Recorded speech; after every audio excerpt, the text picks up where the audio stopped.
ನಮಸ್ಕಾರ ಸ್ನೇಹಿತರೆ, ನನ್ನ ಹೆಸರು ಅರುಣ್. ನಾನೊಬ್ಬ ಅಮಲ್ ರೋಗಿ. ದೇವರ ದಯೆ, ಗುಂಪಿನ ಸಹಾಯ, ಹಿರಿಯ ಬಂಧುಗಳ ಅನುಭವ, ಬಲ ಭರವಸೆ ಹಾಗೂ 12 ಹೆಜ್ಜೆಗಳು ಈ ಕಾರ್ಯಕ್ರಮ. ಸೊ ಇದರಿಂದಾಗಿ ಕುಡಿಯುವಂತಹ ಯಾವ ಮಾನಸಿಕ ಸೆಳೆತ ಇಲ್ಲ ಸ್ನೇಹಿತರೆ. ಚೆನ್ನಾಗಿದ್ದೀನಿ, ಸಂತೋಷವಾಗಿದ್ದೀನಿ. ಎಲ್ಲರಿಗೆ ಶುಭ ಸಂಜೆ. ಸೊ ನಾವು ನಿನ್ನೆ 11ನೇ ಹೆಜ್ಜೆ 99ನೇ ಪೇಜ್ನಲ್ಲಿ ನಿಂತಿದ್ವಿ. ನಮ್ಮ ಚಿತ್ತದಂತಲ್ಲ, ಎಲ್ಲವೂ ನಿನ್ನ ಚಿತ್ತದಂತೆ ನೆರವೇರಲಿ ಅಂತ ಹೇಳಿ ನಾವು ದೇವರಲ್ಲಿ ಪ್ರಾರ್ಥನೆಯನ್ನ ಮಾಡಬೇಕು ಅನ್ನುವಂಥದ್ದನ್ನೆಲ್ಲವನ್ನ ನಾವು ನೋಡಿದ್ವಿ. ಈ ಪ್ರಾರ್ಥನೆ ಅನ್ನೋದು ಬೇಡಿಕೆ ಆಗಿರಬಾರ್ದು. ಈ ಪ್ರಾರ್ಥನೆ ಅನ್ನುವುದು ಆಜ್ಞೆ ಕೂಡ ಆಗಿರಬಾರ್ದು ಅನ್ನುವಂಥ ಮಾತನ್ನು ಹೇಳ್ತಾರೆ.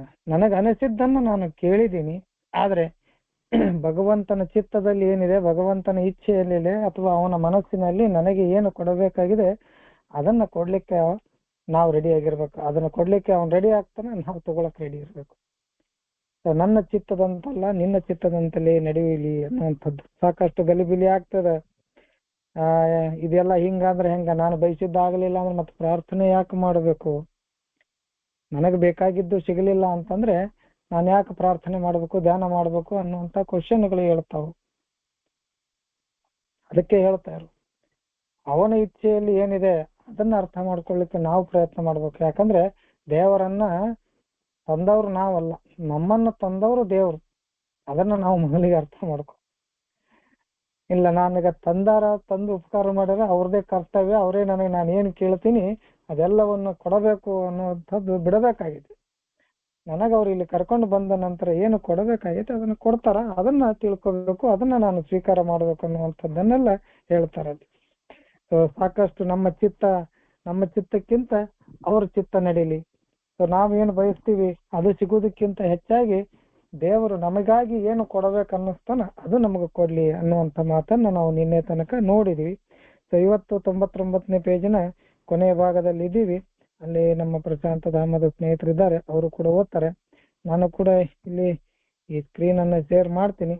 ದಯವಿಟ್ಟು ಪ್ರಶಾಂತ ಧಾಮದ ಸ್ನೇಹಿತರು ಓದಿ ಸರ್ ಪ್ಲೀಸ್. 12 ಹೆಜ್ಜೆಗಳು ಮತ್ತು 12 ಪರಂಪರೆಗಳು. 11ನೇ ಹೆಜ್ಜೆ, ಪುಟ ಸಂಖ್ಯೆ 99. ಆದಾಗ್ಯೂ ನೀವು ಪದೇ ಪದೇ ಕೇಳುವ ಪ್ರಶ್ನೆಯತ್ತ ಹಾಗೂ ತಿಳುವಳಿಕೆಯಾಗಿದೆ. ನಾವು ನಮ್ಮ ನಿಶ್ಚಿತ ಹಾಗೂ ಬಿಕ್ಕಟ್ಟಿನ ತೊಂದರೆಗಳನ್ನು ಯಾಕೆ ನೇರವಾಗಿ ದೇವರಲ್ಲಿ ಕೊಂಡೊಯ್ಯಬಾರದು ಮತ್ತು ಪ್ರಾರ್ಥನೆಯ ಮೂಲಕ ಆತನಲ್ಲಿ ಖಚಿತ ಹಾಗೂ ಸ್ಪಷ್ಟವಾದ ಉತ್ತರಗಳನ್ನು ಪಡೆಯಬಾರದು.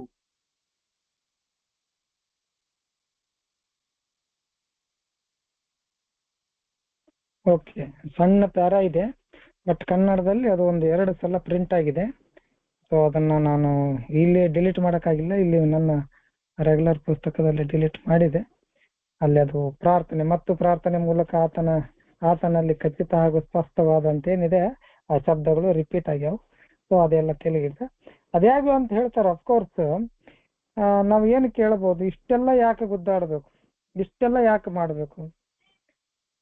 ಸೊ ನಮಗೇನು, ನಾವು ನಮಗೆ ಆದಂತಹ ಒಂದಿಷ್ಟು ಕರೆಕ್ಟ್ ಆಗಿರುವಂತ ಅಥವಾ ರೀಸನೇಬಲ್ ಅಂತ ಹೇಳ್ತೀವಿ, ಅಥವಾ ಕಾರಣ ಅಥವಾ ನಿಶ್ಚಿತ ಕೆಲವೊಂದಿಷ್ಟು ನಮ್ಮ ತೊಂದರೆಗಳು ಏನದಾವು, ನಮಗೇನು ಕಷ್ಟಗಳು ಬರ್ತಾವ ಅಥವಾ ನಮ್ಮಲ್ಲಿ ಏನು ಸನ್ನಿವೇಶಗಳು ಬರ್ತಾವು, ತೊಂದರೆಗಳು ಅಂತೀವಿ, ಸನ್ನಿವೇಶಗಳು ಅಂತೀವಿ, ಕೆಟ್ಟ ಪರಿಸ್ಥಿತಿ ಅಂತೀವಿ, ಏನು ದುಃಖದ ಸಂಗತಿ, ಇಂಥವು ಏನು ಇರ್ತಾವಲ್ಲ ನಮ್ಮಲ್ಲಿ. ಸೊ ಇವುಗಳನ್ನ ನಾವು ಯಾಕೆ ದೇವರಲ್ಲಿ ನೇರವಾಗಿ ಒಯ್ಯಬಾರ್ದು, ನಮಗೇನಾಗ್ತದ ಅನ್ನುವಂಥದ್ದು ಯಾಕೆ ಹೇಳಬಾರ್ದು? ಆದ್ರೂ ಕೂಡ ಮರ್ತಿರ್ತೀವಿ. ನಮಗೇನ್ ಆಗ್ತಿರ್ತದ ಅನ್ನುವಂಥದ್ದು ನಮಗೆ ಗುರ್ತಾಗೋದಕ್ಕಿಂತ ಮೊದಲಿಗೆನೆ ಭಗವಂತನಿಗೆ ಗುರ್ತಿರ್ತದ.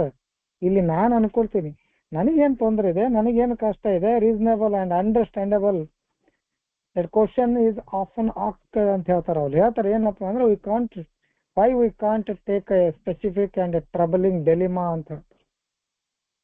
ಸ್ಪೆಸಿಫಿಕ್, ಇಂಥದೇ ಕಾರಣವಾಗಿ ನನಗೆ ತೊಂದರೆ ಆಗ್ತಾ ಇದೆ, ಇಂಥದೇ ತೊಂದರೆ ನನಗಿದೆ, ಅದನ್ನ ನಾವ್ಯಾಕೆ ದೇವರ ಹತ್ರ ನೇರವಾಗಿ ಒಯ್ಯಬಾರ್ದು? ನೇರವಾಗಿ ಯಾಕೆ ಒಯ್ಯಬಾರ್ದು? ಒಯ್ದು ಆತನಲ್ಲಿ ನಾವು ಖಚಿತವಾದ ಒಂದು ಉತ್ತರವನ್ನ ಪಡ್ಕೊಂಡು, ಸ್ಪಷ್ಟವಾದ ಒಂದು ಉತ್ತರವನ್ನು ಯಾಕೆ ಪಡ್ಕೋಬಾರ್ದು ಅನ್ನುವಂಥ ಕ್ವಶನ್ ಕೂಡ ಇಲ್ಲಿ ಅರೈಸ್ ಆಗ್ತದೆ. ಇಷ್ಟೆಲ್ಲ ಯಾಕೆ ಮಾಡಬೇಕು?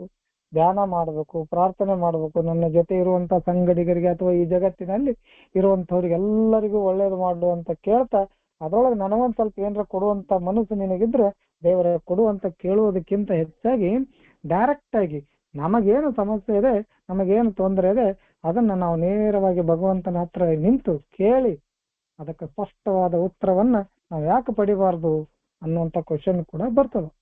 ಮುಂದೆ ಹೇಳ್ತಾರ ಅವ್ರು, ಹಿಂಗೂ ಮಾಡ್ಬೋದು, ಏನ್ ತೊಂದರೆ ಇಲ್ಲ, ಮುಂದೆ ಏನಾಕತ್ತೆ ಅದು ಓದ್ರಿ ಸತ್ಲಿ. ಇದನ್ನು ಮಾಡಬಹುದು, ಆದರೆ ಇದರಲ್ಲಿ ಅಪಾಯವಿದೆ. ತಮ್ಮ ಸಂಸಾರದ ತೊಂದರೆಗಳು ಅಥವಾ ಆರ್ಥಿಕ ಬಿಕ್ಕಟ್ಟು ಮತ್ತು ಮಂದ ಜೀವನದಂತ ತಮ್ಮ ಸಣ್ಣ ವ್ಯಕ್ತಿಗತ ತೊಂದರೆಗಳನ್ನು ಸರಿಪಡಿಸಲು ಸ್ಪಷ್ಟವಾದ ಮಾರ್ಗದರ್ಶನವನ್ನು ಪಡೆಯಲು ದೇವರಲ್ಲಿ ಅತಿ ಶ್ರದ್ಧೆ ಮತ್ತು ನಂಬಿಕೆಯಿಂದ ಅಲ್ಲಿರುವವರು ಬೇಡುವುದನ್ನು ನಾವು ನೋಡಿದ್ದೇವೆ. ಅನೇಕ ವೇಳೆ ದೇವರಿಂದ ಬಂದಿದ್ದೆನ್ನುವ ಯೋಚನೆಗಳಿಗೆ ಉತ್ತರಗಳು ಸಿಗದೇ ಇರಬಹುದು. ಇದೊಂದು ಒಳ್ಳೆಯ ಉದ್ದೇಶಿತ ಅರಿವಿಲ್ಲದ ಜ್ಞಾನವೆಂದು ಸಾಬೀತಾಗಿದೆ. ಇಂಥ ಪ್ರಾರ್ಥನೆಯಿಂದ ಅಲ್ಲಿರುವವರು ಅಥವಾ ಯಾವ ಮಾನವನೇ ಆಗಿರಲಿ ತನ್ನ ಜೀವನವನ್ನು ಕಠಿಣತೆಯಿಂದ ನಡೆಸಲು ಪ್ರಯತ್ನಿಸಿದರೆ ಹಾಗೂ ತನ್ನ ಉತ್ತರಗಳಿಗೆ ದೇವರಲ್ಲಿ ನೀಡುವಿಕೆಯ ಹಕ್ಕನ್ನು ಚಲಾಯಿಸಿದರೆ ಅವನೊಬ್ಬ ನಿರರ್ಥಕ ಮನುಷ್ಯನಾಗಿರುತ್ತಾನೆ. ಅವನ ಯಾವುದೇ ಕಾರ್ಯಗಳನ್ನು ಪ್ರಶ್ನಿಸಿದರೆ ಅಥವಾ ವಿಷಯಗಳಿಗೆ ಸಲಹೆಗಳನ್ನು ಪಡೆಯಲು ಪ್ರಾರ್ಥನೆಯನ್ನು ಅವಲಂಬಿಸುತ್ತಾನೆ. ಈ ರೀತಿಯ ಅವನು ಬಯಸುವ ಆಲೋಚನೆಗಳು ಮತ್ತು ಯುಕ್ತಿ ಸಂಗತವಾಗಿ ವಿವರಿಸುವುದು ಮಾನವನ ಪ್ರವೃತ್ತಿ ಎಂದು ಅವನು ಮರೆತಂತಿದೆ. ಈ ರೀತಿಯಾಗಿ ಹೇಳಿಕೊಳ್ಳುವ ಇಂಥ ಸಲಹೆಯು ತಪ್ಪು ಅಭಿಪ್ರಾಯ ಕೊಡುತ್ತದೆ. ದೇವರ ನಿಶ್ಚಿತ ಮಾರ್ಗದರ್ಶನದ ಪ್ರಕಾರ ತಾನು ಕಾರ್ಯ ನಡೆಸುತ್ತಿರುವೆನು ಎಂಬ ಹಿತಕರವಾದ ಭರವಸೆಯಿಂದ ತನ್ನ ಇಚ್ಛೆಯನ್ನು ಎಲ್ಲ ಸಂದರ್ಭಗಳಲ್ಲೂ ಮತ್ತು ತೊಂದರೆಗಳಲ್ಲೂ ಅವನು ಉಪಯೋಗಿಸುವನು. ಈ ತರದ ಭ್ರಾಂತಿಯಿಂದ ಯೋಚನೆ ಇಲ್ಲದೆಯೇ ಅವನು ತನ್ನ ನಾಶವನ್ನು ಸೃಷ್ಟಿ ಮಾಡಿಕೊಂಡಿರುತ್ತಾನೆ. ಎಷ್ಟು ಕ್ಲಿಯರ್ ಆಗಿ ಓದಿದ್ರೆ ಇನ್ನೇನು ವಿವರಣೆ ಕೊಡುವಂತ ಅವಶ್ಯಕತೆ ಇಲ್ಲ. ಆದ್ರೂ ಕೂಡ ಒಂದ್ ಸ್ವಲ್ಪ ಇದ್ರೊಳಗಡೆ ಸೇರಿಸೋಣ ಸ್ನೇಹಿತರೆ. ಇದನ್ನ ಮಾಡ್ಬೋದು, ಡೈರೆಕ್ಟ್ ಆಗಿ ದೇವರ ಹತ್ರ ನಿಂತ್ಕೊಂಡು ನಮ್ಮನ್ನ ನಾವು ಕೇಳ್ಕೊಂಡು ಏನಿತ್ತಪ್ಪ ಉತ್ತರ ಹೇಳೋ ದೇವ್ರ ಅಂತ ಹೇಳಿ ಕೇಳ್ಕೋಬಹುದು. ಆದ್ರೆ ಇದ್ರೊಳಗೆ ಒಂದು ಅಪಾಯ ಇದೆ ಅಂತ ಹೇಳ್ತಾರ ಅವ್ರು. ಏನ್ ಅಪಾಯ ಇದೆ?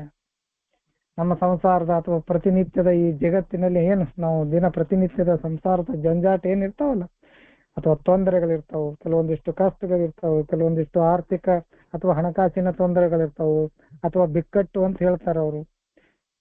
ಸೊ ಇಂಥ ಸಣ್ಣ ಸಣ್ಣ ಜೀವನದ ಪ್ರತಿದಿನ ಎಲ್ಲರ ಜೀವನದಲ್ಲಿ ಇರುವೆ ಸಣ್ಣ ಪುಟ್ಟ ಕಷ್ಟಗಳು, ಆರ್ಥಿಕವಾಗಿರ್ಬೋದು, ಮಾನಸಿಕವಾಗಿರ್ಬೋದು, ಕೆಲವೊಮ್ಮೆ ದೈಹಿಕವಾಗಿರ್ಬೋದು, ಕೆಲವೊಂದಿಷ್ಟು ಬೇರೆ ಬೇರೆ ಸಂಗತಿ ಸಂಬಂಧದಲ್ಲಿರ್ಬೋದು. ಇಂಥ ಸಣ್ಣ ಪುಟ್ಟ ವ್ಯಕ್ತಿಗತ ತೊಂದರೆಗಳು ಇದ್ದೇ ಇರ್ತವೆ. ಸೊ ಇವುಗಳನ್ನ ನಾವು ಸರಿಪಡಿಸ್ಲಿಕ್ಕೆ ಸಾಕಷ್ಟು ಸಲ ನಾವು ಕೂಡ ನಿಂತು ಕೇಳಿದ್ದೀವಿ ದೇವರ ಹತ್ರ. ಮೇಲ್ಮಟ್ಟದಲ್ಲಿ ಕಾಣುವಂತಹ ಎಲ್ಲ ತೊಂದರೆಗಳನ್ನ ಮೇಲ್ಮಟ್ಟಕ್ಕೆ ಅಥವಾ ನನಗೆ ಗೋಚರಿಸುವಂತಹ ಎಲ್ಲ ತೊಂದರೆಗಳನ್ನ ನಾನು ಕಡಿಮೆ ಮಾಡಲು ಅಥವಾ ಅವುಗಳನ್ನ ಬಗೆಹರಿಸಲು ನಾನು ಸಾಕಷ್ಟು ಸಲ ನಿಂತು ದೇವರಲ್ಲಿ ಕೇಳಿದ್ದಿದೆ. ನನಗೆ ಅದನ್ನು ಸರಿ ಮಾಡು, ನನಗೆ ಇದನ್ನ ಸರಿ ಮಾಡು, ಅವರನ್ನ ಸರಿ ಮಾಡು, ಇವರನ್ನ ಸರಿ ಮಾಡು, ಇಂಥ ಸನ್ನಿವೇಶವನ್ನ ನನಗೆ ಈಗ ಕೊಟ್ಟಿಯ ಅದರಿಂದ ಪಾರ ಮಾಡು, ಇವತ್ತ ಏನ್ ಆಗಬೇಕಾಗೈತೆ ಆ ಕೆಲಸವನ್ನ ಸುಸೂತ್ರವಾಗಿ ನಡೆಸಿಕೊಡು ಅನ್ನುವಂಥದ್ದೆಲ್ಲವನ್ನ ನಿಂತು ಕೇಳಿದ್ದೀನಿ. ಅದು ಹೆಂಗೆ? ಅತಿ ಶ್ರದ್ಧೆಯಿಂದ ಅತಿ ಭಕ್ತಿಯಿಂದ ಸಾಕಷ್ಟು ಸಲ ಕೇಳಿದೀವಿ. ನಮ್ಮಲ್ಲಿ ಹೇಳ್ತಿರ್ತೇವೆ ನಾವು ಮೀಟಿಂಗ್ ನಲ್ಲಿ, ಏನೋ ಒಂದು ತೊಂದರೆ ಇತ್ತು, ಸುಮ್ಮನೆ ನಿಂತೆ ನಾನು ಪ್ರೇಯರ್ ಮಾಡಿದೆ, ಆಟೋಮೆಟಿಕ್ ಆಗಿ ಆ ಕೆಲಸ ಆಗ್ಬಿಡ್ತು. ಈ ಎಲ್ಲ ಸಣ್ಣ ಪುಟ್ಟ ತೊಂದರೆಗಳು ಬಂದಾಗ ನಾವು ಪ್ರತಿ ಸಲ ದೇವರ ಹತ್ರ ನಿಂತೀವಿ, ಕೇಳಿವಿ. ಕೆಲವೊಮ್ಮೆ ಅದು ಸಲೀಸಾಗಿ ಹೋಗೈತಿ, ಕೆಲವೊಮ್ಮೆ ಸಲೀಸಾಗ್ಲಾರ್ದಾಗ ಮತ್ತೆ ನಮಗೆ ಪಟ್ಟನ ಯೋಚನೆ ಬಂದಿದ್ದೇನಪ್ಪಾ ಅಂದ್ರ ದೇವರ ಇಚ್ಛೆ ಏನೋ ಬೇರೆ ಇರಬೇಕು, ಅದಕ್ಕದು ಆಗಲಿಲ್ಲ ಅನ್ನುವಂಥದ್ದು ಸಮಾಧಾನವನ್ನ ನಾವು ತಗೊಂಡಿವಿ.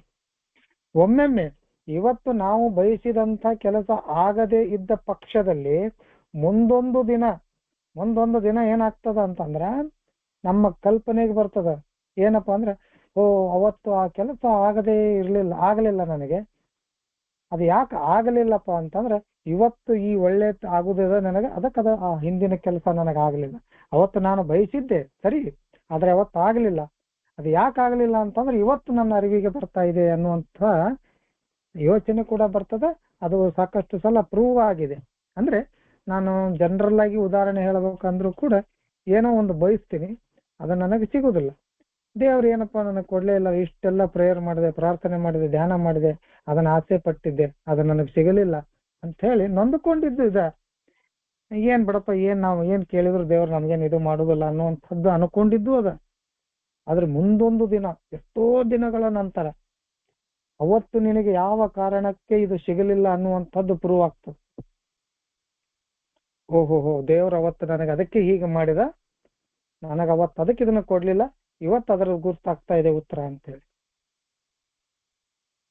ನಮಗಾಗಿದೆ ಸ್ನೇಹಿತರೆ, ಹಿಂಗೆ ಸಾಕಷ್ಟು ಸಲ ಆಗಿದೆ. ನಾವು ಕೆಲಸಗಳು ಆಗದೇ ಇದ್ದಾಗ ಅಥವಾ ನಾವು ಬಯಸಿದ್ದು ಸಿಗದೇ ಇದ್ದಾಗ ಈಗೀಗ ಬಹಳ ತಲೆ ಕೆಡಿಸ್ಕೊಳ್ಳೋದಿಲ್ಲ. ಅದ್ರ ಬಗ್ಗೆ ಕೇಳ್ತೀವ, ಸಿಕ್ತಾ ಸರಿ, ಸಿಗಲಿಲ್ಲ ನಿನ್ನ ಇಚ್ಛೆ ನಡೆಯಪ್ಪ, ನಾನು ಬಯಸ್ತೀನಿ, ಬೇಕಾದ ಬಯಸ್ತೀನಿ. ಕೆಲವೊಮ್ಮೆ ಏನಾಗ್ತದೆ, ಈ ತರ ನಾವು ಶ್ರದ್ಧೆಯಿಂದ ಭಕ್ತಿಯಿಂದ ನಿಂತು ಯೋಚನೆ ಮಾಡೋ ಮುಂದಾಗ ಏನಾಗ್ತದೆ, ಯಾವಾಗ್ಲೂ ನಾವು ನಮ್ಮ ಪರವಾಗಿನೇ ಯೋಚನೆ ಮಾಡ್ತಿರ್ತೇವೆ.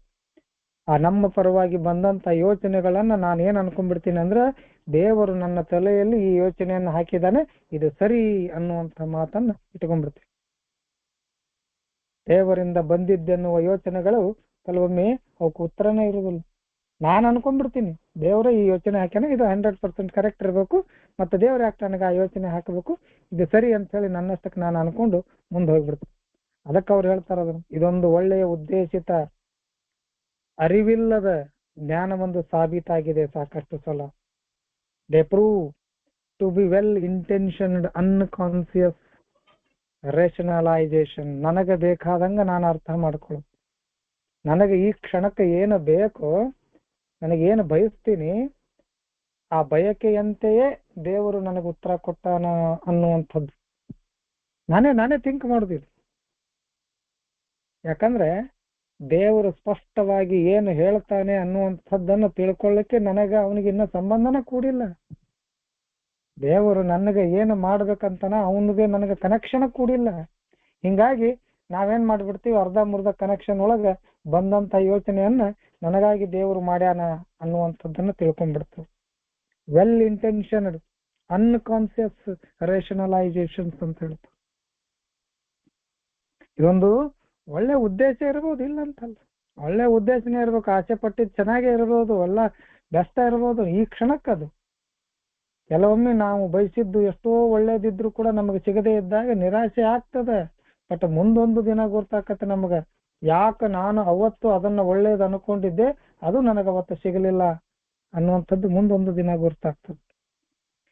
ಅದಕ್ಕೆ ಅವ್ರು ಹೇಳ್ತಾರೆ, ದೇವರ ಯೋಚನೆಗಳು ಬಂದಿದ್ದೆಲ್ಲವೂ ನಮಗೆ ಕೆಲವೊಮ್ಮೆ ಉತ್ತರ ಸಿಗುದಿಲ್ಲ. ಇಂಥ ಪ್ರಾರ್ಥನೆಯಿಂದ ನಾವು ಎಲ್ಲಿರೋರು ಅಥವಾ ಯಾವುದೇ ಮಾನವ ಆಗಿರ್ಲಿ, ನಮ್ಮ ಜೀವನದಲ್ಲಿ ಬರುವಂತ ಎಲ್ಲ ಕಠಿಣತೆಯನ್ನ ನಾವು ನಡೆಸಲು ಪ್ರಯತ್ನ ಪಟ್ಟು ಬಿಟ್ರೆ, ಅದರ ಉತ್ತರಗಳಿಗೆ ಅಥವಾ ನನ್ನ ಉತ್ತರಗಳಲ್ಲಿ ದೇವರಲ್ಲಿ ಸ್ವ ನೀಡುವಿಕೆ ಹಕ್ಕು ಚಲಾಯಿಸಿದರೆ, ನಾವೇನ್ ಹೇಳ್ತೀವಿ ಅದು ಬೇಕು ಅನ್ನುವಂತ ಹಕ್ಕನ್ನು ನಾವು ಚಲಾಯಿಸಿದ್ರೆ ಅದು ನಿರರ್ಥಕ ಮನುಷ್ಯನಾಗ್ತಾನ ಅಂತ ಹೇಳ್ತಾರೆ. ನಮಗೇನ್ ಬೇಕು ಅದು ಹೇಳೋದು, ದೇವರಿಗೆ ನಾವೇ ಹೇಳೋದು, ನಾನು ಹಿಂಗ್ ಮಾಡಕ್ ಹೊಂಟೀನಪ್ಪ ಅದನ್ನ ಸರಿ ಮಾಡಿ, ನಾವೇ ಆರ್ಡರ್ ಮಾಡುದು, ನಾವೇ ಹೇಳೋದು, ನಾವೇ ಸಜೆಷನ್ ಕೊಡುದಂತಾರ. ಆಮೇಲೆ ನಾನು ಕೇಳಿದ್ದು ನೀನು ಕೊಡಲೇಬೇಕು, ಅದು ನನ್ನ ಹಕ್ಕು ಅನ್ನುವಂಥದ್ದನ್ನು ಚಲಾಯಿಸೋದು. ನಾನು ಕೇಳಿನಲ್ಲ, ನೀ ಕೊಡ್ಬೇಕು ಅಷ್ಟೇ. ಇಂಥದನ್ನ ಮಾಡಿದ್ರೆ ಅದಕ್ಕೆ ಹೇಳ್ತಾರ ಅವರು, ಅದೊಬ್ಬ ನಿರರ್ಥಕ ಮನುಷ್ಯನಾಗ್ತಾನ ಅಂತ ಹೇಳಿ. ಅದನ್ನು ಬಿಟ್ಟು ಒಂದು ಯೋಚನೆ ಮಾಡಿ, ಇಲ್ಲಿ ಅವನ ಯಾವುದೇ ಕಾರ್ಯಗಳನ್ನು ಪ್ರಶ್ನಿಸಿದರೆ ಅಥವಾ ವಿಷಯಗಳಿಗೆ ಸಲಹೆಯನ್ನು ಪಡೆಯಲು ಪ್ರಾರ್ಥನೆಯನ್ನು ಅವಲಂಬಿಸುತ್ತಾನೆ. ಅವನ ಯಾವುದೇ ಕಾರ್ಯಗಳನ್ನ ಪ್ರಶ್ನಿಸಿದರೆ, ಯಾರಾದ್ರೂ ಪ್ರಶ್ನಿಸಿದರೆ, ಅದಕ್ಕೆ ಅಡ್ಡ ಹಾಕಿದ್ರೆ, ನಾನು ಬಯಸಿದ್ದೆಲ್ಲವೂ ನನಗೆ ಸಿಗಬೇಕಂತೀನಿ, ಬಟ್ ಯಾರಕ್ಕೊಬ್ರು ಅಡ್ಡ ಹಾಕ್ತಾರ ಅಥವಾ ಯಾರೋ ಒಬ್ರು ಪ್ರಶ್ನೆ ಮಾಡ್ತಾರ. ಸೊ ಅಂತ ವಿಷಯಗಳಲ್ಲಿ ನಾವು ಸಲಹೆ ಪಡಿಲಿಕ್ಕೆ ಪ್ರಾರ್ಥನೆಯನ್ನು ಅವಲಂಬಿಸುದವ. ದೇವ್ರ ಈ ತರ ಹೇಳ್ತಾ ಇದ್ದಾರ, ಹೆಂಗಾರ ಮಾಡೋರನ್ನ ಸರಿಪಡಿಸು. ಬೇಸಿಕ್ಲಿ ನಾನು ಸರಿ ಇರುವುದಿಲ್ಲ, ನಾನು ಕೇಳಿದ್ದು ಸರಿ ಇರುವುದಿಲ್ಲ, ಆಕ್ಚುಲಿ ಅದನ್ನ ಅರ್ಥ ಮಾಡ್ಕೊಳಕ್ ಆಗೋದೇ ಇಲ್ಲ ನನಗೆ. ನಾನು ಆಸೆ ಪಟ್ಟಿದ್ದೇ ಸರಿ ಇರುವುದಿಲ್ಲ. ಅದನ್ನ ಬೇರೆಯವರು ಪ್ರಶ್ನಿಸಿದಾಗ ನಾನು ದೇವ್ರ ಹತ್ರ ಬಂದು ನಿಲ್ತೀನಿ, ನೋಡ್ರಿ ನಾನು ಇದನ್ನ ಆಸೆ ಪಟ್ಟಿನಿ, ಅವನು ಅದನ್ನ ಪ್ರಶ್ನೆ ಮಾಡ್ತಾ ಇದ್ದಾನ, ಅದಕ್ಕ ನೀವೇನ್ ಮಾಡ್ತೀರಿ ನೋಡಿ ಅಂತ ಹೇಳಿ ದೇವರನ್ನ ಕೇಳೋದು. ಸೊ ಇಂಥ ಈ ರೀತಿಯ ನಾವು ಬಯಸುವ ಎಲ್ಲ ಆಲೋಚನೆಗಳು ಯುಕ್ತಿ ಸಂಗತವಾಗಿ ವಿವರಿಸುವುದು ಮಾನವನ ಪ್ರವೃತ್ತಿ ಎಂದು ಅವನು ಮರೆತಂತಿದೆ. ನನಗೆ ಹೇಗೆ ಬೇಕು ಹಾಗೆ ಅದನ್ನ ಬಣ್ಣ ಕಟ್ಟಿ ನನ್ನ ಫೇವರ್ ಆಗಿ ಅಥವಾ ನನ್ನ ಕಡೆ ಅದು ಆಗಬೇಕು, ನನ್ನ ಪಕ್ಷದಲ್ಲಿ ಆಗಬೇಕು ಅನ್ನುವಂಥದ್ದನ್ನು ಇಟ್ಟುಕೊಂಡು ನಾವು ಸಾಕಷ್ಟು ಕಥೆಗಳನ್ನ ಕಟ್ಟಿದ್ದು ನಮಗೆ ನೆನಪದ. ಅದನ್ನ ಮರೆಯುವಂಥದ್ದೇನಿಲ್ಲ. ಇದು ನಮ್ಮ ಪ್ರವೃತ್ತಿ. ಏನೇನ್ ಆಟ ಆಡಿವಿ, ಏನೇನ್ ಡ್ರಾಮಾ ಮಾಡಿವಿ, ಯಾವ್ಯಾವ್ದಕ್ಕೆ ಹಚ್ಚಿವಿ, ಯಾವ್ದನ್ನು ಯಾರ್ಯಾರ ಬಗ್ಗೆ ಏನೇನ್ ಮಾತಾಡಿವಿ ಎಲ್ಲ ನಮ್ಗೆ ಗೊತ್ತು. ನನಗೆ ಒಳ್ಳೇದಾಗಬೇಕು, ನನ್ನ ಫೇವರ್ ಆಗಿರ್ಬೇಕು ಅಂತ ಹೇಳಿ ನಾನು ಇದೆಲ್ಲವನ್ನು ಮಾಡ್ಲಿಕ್ಕೆ ಹೋಗ್ತೀನಿ. ಸೊ ಈ ರೀತಿಯಾಗಿ ಹೇಳಿಕೊಳ್ಳುವ ಇಂಥ ಸಲಹೆಯು ತಪ್ಪು ಅಭಿಪ್ರಾಯನ ಕೊಡ್ತದ. ದೇವರ ನಿಶ್ಚಿತ ಮಾರ್ಗದರ್ಶನದ ಪ್ರಕಾರ ನಾವು ಕಾರ್ಯ ನಡೆಸುತ್ತಿರುವೆನು ಎಂಬ ಹಿತಕರವಾದ ಭರವಸೆಯಿಂದ ಇವತ್ತೇನೇ ಆದ್ರೂ ಕೂಡ ದೇವರು ನಡೆಸ್ತಾ ಇದ್ದಾನೆ, ಎಲ್ಲವೂ ಅವನು ಹೇಳ್ದಂಗ ಆಗ್ತದೆ ಅಂತ ಹೇಳಿ ನಮಗ ನಾವೇ ಅನ್ಕೊಳ್ಳೋದಿದ್ದಾನೆ. ನಮಗ ನಾವೇ ಸಮಾಧಾನ ಮಾಡ್ಕೊಂಡು ನಮಗ ನಾವೇ ಸಂತೋಷ ತರುವಂತ ಹಿತವಚನಗಳನ್ನ ಹೇಳ್ಕೊಂಡು ಆ ಕೆಲಸವನ್ನ ಮಾಡಿಬಿಡುದು. ಎಲ್ಲಾ ಸಂದರ್ಭಗಳಲ್ಲಿ, ಎಲ್ಲಾ ತೊಂದರೆಗಳಲ್ಲಿ ಇದನ್ನ ಉಪಯೋಗಿಸಕ್ ಹೋಗ್ತೀವಿ. ಏನು ಮಾಡಿದ್ರು ದೇವ್ರು ಯಾಕ ನಮ್ಮಲ್ಲಿ ಕೆಲವೊಮ್ಮೆ ಈ 3ನೇ ಹೆಜ್ಜೆ ಬಗ್ಗೆ ನಮಗ ಆ ತರ ಹೇಳ್ಕೊಟ್ಬಿಟ್ಟಿದ್ದಾರೆ. ಈಗ ಅದನ್ನ ಡಿಸ್ಕಸ್ ಮಾಡೋ ಉಪಯೋಗಿಲ್ಲ. ನಮ್ಮ ಜೀವನವನ್ನು, ನಮ್ಮ ಸಂಕಲ್ಪವನ್ನು ಆತನ ಆರೈಕೆಗೆ ಒಪ್ಪಿಸಲು ನಿರ್ಧರಿಸಿದೆವು ಅಂತ ಹೇಳ್ಬಿಡ್ತೀವಿ. ಇನ್ನು ಒಪ್ಪಿಸಿದ ಮ್ಯಾಗ ನಾವು ಒಪ್ಪಿಸ್ಬಿಟ್ಟಿವಿ ದೇವ್ರಿಗೆ, ಅದಕ್ಕೆ ದೇವ್ರು ಏನ್ ಮಾಡ್ಯಾನ ಅದನ್ನ ನಾವು ಸ್ವೀಕಾರ ಮಾಡ್ಕೊಂಡು ಹೊಂಟು ಬಿಟ್ಟಿವಿ ಅನ್ನುವಂತ ಮಾತನ್ನ ನಮಗ ನಾವು ಸಮಾಧಾನಕರ ಬಹುಮಾನವಾಗಿ ಇಟ್ಕೊಂತೀವಿ. ಇಲ್ಲಿ ಅಲ್ಲ, ಅದು ಒಪ್ಸೋದಲ್ಲ, ಅದಕ್ಕೆ ಇದಕ್ಕೆ ಇಲ್ಲಿ ಲಿಂಕ್ ಬರ್ತದೆ. ನಮ್ಮ ಭ್ರಾಂತಿ ಇದು. ನಮ್ಮಲ್ಲಿ ದೇವರು ಏನು ನಡೆಸ್ತಾ ಇದ್ದಾನೆ ಅದೆಲ್ಲವೂ ದೇವರೇ ನಡೆಸ್ತಾ ಇದ್ದಾನೆ. ದೇವರು ಏನು ನನ್ನಿಂದ ನುಡಿಸ್ತಾ ಇದ್ದಾನೆ ಅದು ಕೂಡ ದೇವರೇ. ಏನು ನನ್ನಿಂದ ಮಾಡಿಸ್ತಾ ಇದ್ದಾನೆ ಅದು ಕೂಡ ದೇವ್ರದು. ಏನು ನನ್ನಲ್ಲಿ ಆಸೆಗಳನ್ನ ಹಾಕ್ತಾನೆ ಅದು ಕೂಡ ದೇವ್ರು. ಏನು ನನ್ನಲ್ಲಿ ಕೆಲಸ ಮಾಡುವಂತ ಇಚ್ಛೆ ಹಾಕ್ತಾನೆ ಅದು ಕೂಡ ದೇವ್ರದು ಅನ್ನುವಂತ ಕೆಲವೊಂದಿಷ್ಟು ಭ್ರಾಂತಿ ಒಳಗೆ ಜೀವನ ಮಾಡ್ತೇವೆ ಸ್ನೇಹಿತರೆ. ಯಾಕೆ ಬರೀತಾರ ಅವ್ರು ಪ್ರಾರ್ಥನೆ ಮತ್ತು ಧ್ಯಾನದ ಪ್ಯಾಟರ್ನ್ ಅಂದು, ಅದು ಪ್ರಾರ್ಥನೆ ಮತ್ತು ಧ್ಯಾನದ ಒಂದು ಏನು ದಾರಿ ಅಥವಾ ಆ ರೀತಿ ಸರಿ ಇಲ್ಲದೆ ಇದ್ರೆ ದೇವರ ಹೇಳಿಕೆಗಳನ್ನ, ದೇವರ ಬಯಕೆಗಳನ್ನ, ದೇವರ ಆಸೆಗಳನ್ನ ನನಗೆ ಹೇಗೆ ಅನುಕೂಲ ಆಗ್ತದೆ ಹಾಗೆ ಅವುಗಳನ್ನ ಪರಿವರ್ತನೆ ಮಾಡ್ಕೊಂಡ್ಬಿಡ್ತೀನಿ, ಅವುಗಳನ್ನು ಉಪಯೋಗಿಸ್ಕೊಂಡು ಬಿಡ್ತೀನಿ. ಸೊ ಈ ತರದ ಭ್ರಾಂತಿಯಿಂದ, ಯೋಚನೆ ಇಲ್ಲದೆ ಅವನು ತನ್ನ ನಾಶವನ್ನ ತಾನೇ ಸೃಷ್ಟಿ ಮಾಡಿಕೊಂಡಿರ್ತಾನೆ. ಭ್ರಾಂತಿ ಇದು. ದೇವರು ಏನ್ ಮಾಡ್ಯಾನ ಅದು ಕರೆಕ್ಟ್ ಮಾಡ್ಯಾನ, ದೇವ್ರು ಇದನ್ನ ಮಾಡಂದಾನ, ಅದಕ್ಕೆ ನಾನು ಮಾಡ್ತಾ ಇದ್ದೆ. ಅಂಡರ್ ಸಚ್ ಇಲ್ಯೂಷನ್ ಅಂತ ಹೇಳ್ತಾರ, ಇದೊಂದು ಭ್ರಾಂತಿ. ನಿಜವಾಗಿ ದೇವರು ಅದನ್ನ ಬಯಸಿರುವುದಿಲ್ಲ, ನಾನೇ ಕಲ್ಪನೆ ಮಾಡ್ಕೊಳ್ತೀನಿ. Under such on illusion he can of course create a great how without in the least intending it ಅಂತ ಬರ್ತಾರೆ. ನನಗ ನಾನೇ ಭ್ರಾಂತಿ ಒಳಗಿಟ್ಟು ನನಗ ನಾನೇ ಸೃಷ್ಟಿ. ನಾ ಏನ್ ಮಾಡ್ರಿ 3ನೇ ಹೆಜ್ಜೆ ಒಳಗೆ ಇಡೀ ಜೀವನವನ್ನು, ಸಂಕಲ್ಪವನ್ನು ಆತನಡೆಗೆ ನಾನು ಆತನ ಆರೈಕೆಯಾಗಿ ಒಪ್ಪಿಸಿನಿ, ಅವನು ಮಾಡ್ಯಾನ, ನಾನು ಮಾಡ್ತಾ ಇದ್ದೀನಿ ಅಷ್ಟೇ ಬೇಡ ಅನ್ನುವಂಥ ಭ್ರಾಂತಿ ಒಳಗೆ ಬದುಕತೇನೆ. ಅದಕ್ಕೆ ನಾವು ಕ್ಲಿಯರ್ ಕಟ್ ಆಗಿ ಅರ್ಥ ಮಾಡ್ಕೋಬೇಕು ಹೆಜ್ಜೆ ಅಂತ ಹೇಳ್ತಾರ ಅವರು. Turn our will and life over to the care of God ಅಂತ ಹೇಳ್ತಾರೆ. ಟರ್ನ್ ಮಾಡ ಅಂತ ಹೇಳ್ತಾರ. ದೇವರಡಿಗೆ ನೋಡುದಂದ್ರೆ ಏನು ಇದೆ, ಪ್ರೇಯರು ದಾನ ಹ್ಯಾಂಡ್ ಓವರ್ ಅಂತ ಬರೋದ್ಬಿಡ್ತಿದ್ರು ಅವ್ರು. ಇಲ್ಲಾಂದ್ರೆ ಇಡೀ ನಿಮ್ಮ ಜೀವನ, ನಿಮ್ಮ ಸಂಕಲ್ಪವನ್ನ ದೇವರಿಗೆ ಹ್ಯಾಂಡ್ ಓವರ್ ಮಾಡ್ರಿ. ಹ್ಯಾಂಡ್ ಓವರ್ ಅಂದ್ರೆ ಒಪ್ಪಿಸ್ಬಿಡ್ರಿ, ಹ್ಯಾಂಡ್ ಓವರ್ ಮಾಡಿಬಿಡ್ರಿ, ಸುಮ್ ಕುಂತು ಬಿಡ್ರಿ, ಅವೆಲ್ಲ ಮಾಡ್ತಾನ, ನೀವು ಸುಮ್ ಕುಂತು ಬಿಡ್ರಿ, ಇಷ್ಟು ದಿವ್ಸ ಮಾಡಿದ್ ಸಾಕಾಗೈತಿ ನಿಮಗ ಅಂತ ಹೇಳಿ. ಹಂಗಲ್ಲ, turn over the care of God ಅಂತ ಹೇಳ್ತಾರೆ. ಇದನ್ನ ನಾವು ಇಲ್ಲಿ ಅರ್ಥ ಮಾಡ್ಕೋಬೇಕು. ಈ 11ನೇ ಹೆಜ್ಜೆಗೆ ಅಲ್ಲೇ ಬರ್ತದೆ. ಅಲ್ಲಿ ಹೇಳ್ತಾರ ಅವರು, made a decision to turn our will and our life over to the care of God as we understood him. ಈ ಶಬ್ದ ಬೇಕಾಗಿತ್ತ?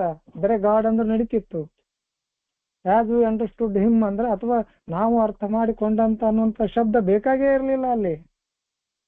ಅದಕ್ಕೆ ಹೇಳ್ತಾರ ಅವರು, ದೇವರನ್ನ ಅರ್ಥ ಮಾಡ್ಕೊಳ್ಳೋದು ಬಹಳ ಪ್ರಮುಖ ವಿಷಯ ಇಲ್ಲಿ.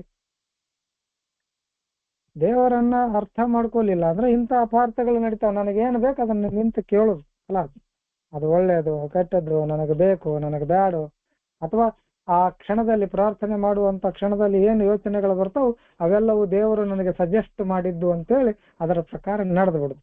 ಇಂಥವೆಲ್ಲವನ್ನ ಮಾಡ್ತಾ ಮಾಡ್ತಾ ಹೋದ್ರೆ ನಾವು ನಮಗಾಗಿ ನಮ್ಮ ಸುತ್ತಮುತ್ತ ನಮ್ಮ ನಾಶವನ್ನ ನಾವು ಸೃಷ್ಟಿ ಮಾಡಿಕೊಂಡಿರ್ತೀವಿ ಅಂತ ಹೇಳ್ತಾರೆ. ಸೊ ಮುಂದೆ ಏನಾಗ್ತದೆ ಓದಿ ತರ್ತೀವಿ.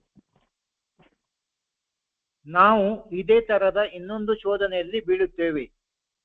ಇತರರಿಗೆ ದೇವರ ಇಚ್ಛೆ ಏನೆಂದು ನಾವು ಯೋಚನೆ ಮಾಡುತ್ತೇವೆ. ಅವನ ಘೋರ ಕಾಯಿಲೆಯು ಇದರಿಂದಲೇ ವಾಸಿಯಾಗಬಹುದು ಅಥವಾ ಅವನ ಮನೋಭಾವದ ನೋವುಗಳು ಇದರಿಂದಲೇ ನಿವಾರಣೆಯಾಗುವುದು. ಈ ರೀತಿಯ ವಿಶೇಷವಾದ ಕಾರಣಗಳಿಗೆ ನಾವು ಪ್ರಾರ್ಥನೆ ಮಾಡುತ್ತೇವೆ. ಇಂಥ ಪ್ರಾರ್ಥನೆಗಳು ಅವಶ್ಯಕವಾದ ಒಳ್ಳೆಯ ಕಾರ್ಯಗಳೇ ಇರಬಹುದು. ಆದರೆ ಇತರರಿಗೆ ದೇವರ ಇಚ್ಛೆ ಏನೆಂಬುದನ್ನು ನಮಗೆ ತಿಳಿದಿದೆ ಎಂದು ಪ್ರಾರ್ಥನೆ ಮಾಡುವುದು ನಮ್ಮ ಊಹೆ ಮಾತ್ರ. ಈ ಮೇರೆಗೆ ನಮ್ಮ ಮನಪೂರ್ವಕವಾದ ಪ್ರಾರ್ಥನೆಯ ಜೊತೆಗೆ ನಮ್ಮಲ್ಲಿ ಕೆಲ ಅಂಶವಾದರೂ ಅನುಮಾನ ಮತ್ತು ಜಂಬ ಅಡಗಿರುತ್ತದೆ. ವಿಶೇಷವಾಗಿ ಇಂಥ ಪ್ರಕರಣಗಳಲ್ಲಿ ಏಯ ಅನುಭವದ ಪ್ರಕಾರ ನಮಗೆ ಮತ್ತು ಇತರರಿಗೆ ದೇವರ ಇಚ್ಛೆ ಏನೇ ಇರಲಿ ಅದು ನೆರವೇರಲಿ ಎಂದು ನಮ್ಮ ಪ್ರಾರ್ಥನೆಯಾಗಿರಬೇಕು.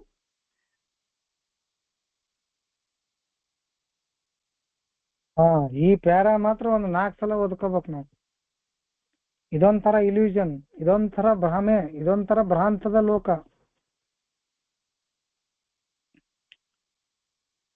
We also fall into another similar temptation.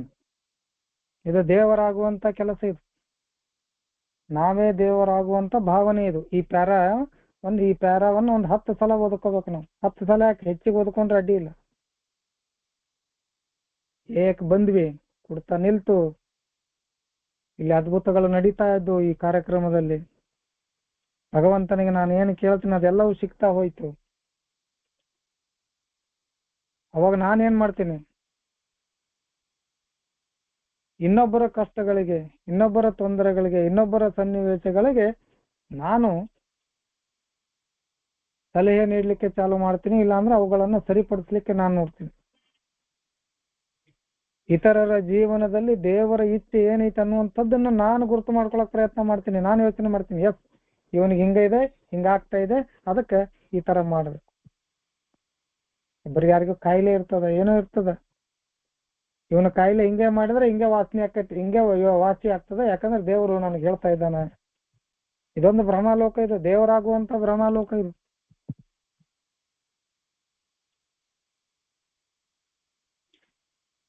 ನಾನು ಪ್ರಾರ್ಥನೆ ಮಾಡ್ತೀನಿ. ನಾನು ಪ್ರಾರ್ಥನೆ ಮಾಡೋದ್ರಿಂದ ನಿಮ್ಮ ಕಷ್ಟಗಳು ಸರಿ ಹೋಗ್ತಾವು. ನಾನು ದೇವರಲ್ಲಿ, ಯಾಕಂದ್ರೆ ನನಗೆ ದೇವರಿಗೆ ಡೈರೆಕ್ಟ್ ಕನೆಕ್ಷನ್ ಇದೆ. ನಾನು ಯಾಕಂದ್ರೆ ಏದಾಗ ಬಂದೀನಿ, 12 ಹೆಜ್ಜೆಗಳನ್ನ ಪಾಲನೆ ಮಾಡ್ತೀನಿ. ನನಗೆ ದೇವರಿಗೆ ಡೈರೆಕ್ಟ್ ಲಿಂಕ್ ಇದೆ, ಟೆಲಿಫೋನ್ ಕಲೆಕ್ಷನ್ ಇದೆ. ನಾನು ಕೇಳಿದ್ರೆ ನಿಮ್ಮದೆಲ್ಲವನ್ನ ವಾಸಿ ಮಾಡ್ತೀನಿ. ಬಿಕಾಸ್ ನಾನು ದೇವರ ಪಥ, ನಾನು ದೇವರ ದಾರಿ, ದೇವರ ಮತ್ತು ಈ ಮನುಷ್ಯರ ನಡುವೆ ನಾನು ದಾರಿಯಾಗಿನಿ. ಹಿಂಗಾಗಿ ನನಗ ನಿಮ್ಮದೆಲ್ಲ ಕಷ್ಟಗಳು ಗುರುತು, ಅವುಗಳನ್ನು ಪರಿಹಾರ ಮಾಡೋದು ನಾನು ಗುರುತು. ನಾನು ದೇವರಲ್ಲಿ ಕೇಳ್ತೀನಿ ನಿಮ್ಮ ಬಗ್ಗೆ, ನಿಮಗೋಸ್ಕರ. ನಿಮ್ಮ ಏನು ತೊಂದರೆಗಳದಾವು, ನಿಮ್ಮ ಏನು ನೋವುಗಳದಾವು, ನಿಮ್ಮ ಏನು ಕಾಯಿಲೆಗಳದಾವು, ನಿಮ್ಮ ಏನು ಕಷ್ಟಗಳದಾವು, ಇವುಗಳನ್ನ ಎಲ್ಲವನ್ನ ಸರಿಪಡಿಸ್ಲಿಕ್ಕೆ ನಾನು ದೇವರಲ್ಲಿ ವಿಶೇಷವಾದ ಪ್ರಾರ್ಥನೆ ಮಾಡ್ತೀನಿ. ನನ್ನ ಮಾತು ಕೇಳ್ತಾನ ದೇವರು. ಯಾಕಂದ್ರೆ ನಾನು ಇಲ್ಲಿ ಆರಿಸಿ ತೆಗೆದವನು, ಹೆಕ್ಕಿ ತೆಗೆದವನು, ಆಯ್ಕೆ ಮಾಡಿ ತೆಗೆದವನು, ದೇವರಿಂದ ಆಯ್ಕೆಯಾಗಿ ಇಲ್ಲಿ ಬಂದು ಕೂತಂತವ ನಾನು. ಅದಕ್ಕೆ ದೇವ್ರು ನನ್ನ ಮಾತು ಕೇಳ್ತಾನ. ಹಿಂಗಾಗಿ ನಿಮ್ಮ ಕಷ್ಟಗಳನ್ನ, ನಿಮ್ಮ ತೊಂದರೆಗಳನ್ನ ನಾನು ಇಲ್ಲಿ ತೀರಿಸ್ತೀನಿ ಅನ್ನುವಂಥ ಭ್ರಾಂತಿ ಒಳಗೆ ಜೀವನ ಮಾಡ್ತೀನಿ. ಇವು ಒಳ್ಳೆ ಕೆಲಸ ಇರಬಹುದು, ಇಲ್ಲ ಅನ್ನಂಗಿಲ್ಲ. ಮತ್ತೊಬ್ಬರಿಗೋಸ್ಕರ ಪ್ರಾರ್ಥನೆ ಮಾಡೋದು ಒಳ್ಳೇದು. ಆದ್ರೆ ನನ್ನ ಪ್ರಾರ್ಥನೆಯಿಂದನೇ ಎಲ್ಲವೂ ಸರಿ ಆಗ್ತದ ಅನ್ನುವಂಥದ್ದು ಮೂರ್ಖತನ. ಯಾಕದನ್ನ ಹೇಳ್ತಾನೆ ಅದನ್ನ ಕೇಳ್ಬೇಕು ನೋಡಿ. ಅವಶ್ಯಕವಾದ ಇವೆಲ್ಲವೂ, ಇಂಥ ಪ್ರಾರ್ಥನೆಗಳು ಅವಶ್ಯಕತೆ ಅಥವಾ ಅವಶ್ಯಕವಾದ ಒಳ್ಳೆ ಕಾರ್ಯಗಳು ಇರಬಹುದು. ಆದರೆ ಇತರರಿಗೆ ದೇವರ ಇಚ್ಛೆ ಏನೆಂಬುದು, ಇತರರ ಜೀವನದಲ್ಲಿ ದೇವರ ಇಚ್ಛೆ ಏನೆಂಬುದು ನಮಗೆ ತಿಳಿದಿದೆ ಅಂತ ಹೇಳುದು ಅಥವಾ ಈ ರೀತಿ ಪ್ರಾರ್ಥನೆ ಮಾಡೋದು ನಮ್ಮ ಊಹೆ ಮಾತ್ರ. ಮೂರ್ಖತನ ಇದು. ಮತ್ತೊಬ್ಬರ ಬದುಕಿನಲ್ಲಿ ದೇವರ ಇಚ್ಛೆ ಏನದ ಅದನ್ನ ನಾನು ಗುರ್ತು ನಾನು ತಿಳ್ಕೊತೀನಿ. ನನಗ ದೇವರಿಗೆ ಡೈರೆಕ್ಟ್ ಲಿಂಕ್ ಇದೆ. ಇದೆಲ್ಲ ಇವೆಲ್ಲ ಮಾತಾಡ್ತೀವಲ್ಲ, ಇದೆಲ್ಲ ಊಹೆ ಮಾತ್ರ. ಇದನ್ನ ನಾವು ಮಾಡಕ್ ಹೋಗ್ತೀವಲ್ಲ, ಮತ್ತೊಬ್ಬರಿಗೋಸ್ಕರ ಪ್ರೇಯರ್ ಮಾಡ್ತಾ ಇದೀವಿ, ನಾನು ಪ್ರೇಯರ್ ಮಾಡಿದ್ದಕ್ಕೋಸ್ಕರ ದೇವರು ಅವ್ರಿಗೆಲ್ಲ ಸರಿ ಮಾಡ್ತಾನ ಅಂತ ಹೇಳಿ ಅನ್ಕೊಂಡು ನಾವು ಪ್ರಾರ್ಥನೆ ಮಾಡ್ಲಿಕ್ಕೆ ಒಳ್ಳೆ ಉದ್ದೇಶನೇ ಇರ್ಬೋದು. ಆದ್ರೆ ಆ ಒಳ್ಳೆ ಉದ್ದೇಶದಿಂದ ಏನಾಗ್ತದಂದ್ರೆ ಸ್ವಲ್ಪ ಅಂಶವಾದರೂ ನಮಗ ಅನುಮಾನ ಮತ್ತು ಜಂಬ ಅಡಗಿರ್ತದ. ನಾನು ಬೇಡಿದಪ್ಪ ಇವ್ರ ಸಲುವಾಗಿ ನಾನು ಬೇಡ್ಕೊಂಡೆ ದೇವ್ರ ಹತ್ರ, ದೇವ್ರು ಕೊಡ್ಲಿಲ್ಲ ಅಂದ್ರೆ ಹಿಂಗೆ ನಾನು ದೊಡ್ಡ ಸ್ಥಿಕ್ಕಿ ತೋರಿಸಿ ಮಾತಾಡ್ಬಿಟ್ಟಿನಿ.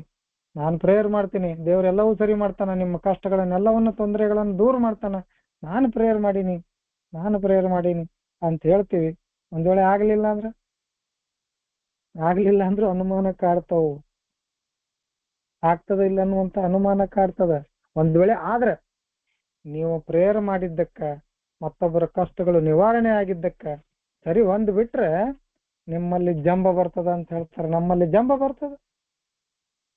ಎಸ್, ನಾನು ಪ್ರೇಯರ್ ಮಾಡಿದೆ, ಅದಕ್ಕೆ ದೇವರ ಅವನು ಸರಿ ಮಾಡಿದ, ನೋಡ್ ನನ್ನಿಂದ ಸರಿ ಆಗ್ತದ ಅನ್ನುವಂತ ಜಂಬ ಅಡಗಿರ್ತದ. ಅದಕ್ಕೆ ಅವ್ರು ಹೇಳ್ತಾರ, ವಿಶೇಷವಾಗಿ ಇಂಥ ಪ್ರಕರಣಗಳಲ್ಲಿ ನಮ್ಮ ಅವರ ಅನುಭವದ ಪ್ರಕಾರ ಇದು ಯಾವ್ದು ಊಹೆ ಮಾಡ್ಕೊಂಡು ಬರ್ದಂಥದ್ದಲ್ಲ. ನಮ್ಮ ಅನುಭವದ ಪ್ರಕಾರ ನಮ್ಗೆ ಯಾವಾಗ್ಲೂ ಏನಿರ್ಬೇಕಂತಂದ್ರೆ ನಮಗ ಮತ್ತೆ ಇತರರಿಗೆ ದೇವರ ಇಚ್ಛೆ ಏನಿರ್ಲಿ ಅದು ನೆರವೇರ್ಲಿ ಅನ್ನುವಂಥದ್ದು ಪ್ರಾರ್ಥನೆ. ಇಲ್ಲಿ ನಮ್ಮ ಇಚ್ಛೆ, ನಮ್ಮ ಆಸೆ, ನಮ್ಮ ಪ್ರಾರ್ಥನೆ ಹಂಗ ನಡಿಲ್ಲ ಅಂತಲ್ಲ, ದೇವರ ಇಚ್ಛೆ ನಮಗಾಗಿ ಏನದ ಅದರ ಪ್ರಕಾರ ನಡಿಲಿ, ಅದು ನೆರವೇರ್ಲಿ ಅಂತೇಳಿ ಯಾವಾಗ್ಲೂ ನಮ್ಮ ಪ್ರಾರ್ಥನೆ ಆಗಿರ್ಬೇಕು. ಮುಂದೋದಿ ಸರ್ ಪ್ಲೀಸ್. ನಮ್ಮ ಪ್ರಾರ್ಥನೆಗಳಿಗೆ ವಾಸ್ತವವಾದ ಒಳ್ಳೆಯ ಉತ್ತರಗಳು ಸಿಗುವುದರಲ್ಲಿ ಯಾವುದೇ ಸಂಶಯವಿಲ್ಲ ಎಂದು ನಾವು ಎಯಲ್ಲಿ ಕಂಡುಕೊಂಡಿದ್ದೇವೆ. ಇಂಥ ವಿಷಯಗಳನ್ನು ನಮ್ಮ ತಿಳುವಳಿಕೆ ಹಾಗೂ ಅನುಭವದಿಂದ ತಿಳಿದುಕೊಂಡಿದ್ದೇವೆ. ದೃಢವಾಗಿ ನಿಂತ ಎಲ್ಲರಿಗೂ ಸಿಕ್ಕಿರುವ ಶಕ್ತಿ ಸಾಧಾರಣದಲ್ಲಿ ಎಂದೂ ಸಹ ಕಂಡುಕೊಂಡಿದ್ದಾರೆ. ಎಂತಹದೇ ಕಷ್ಟದ ಸಂದರ್ಭದಲ್ಲಿಯೂ ಮನಃಶಾಂತಿಯಿಂದ ದೃಢವಾಗಿ ನಿಲ್ಲಬಹುದು ಎಂಬುದನ್ನು ಕಂಡುಕೊಂಡಿದ್ದಾರೆ.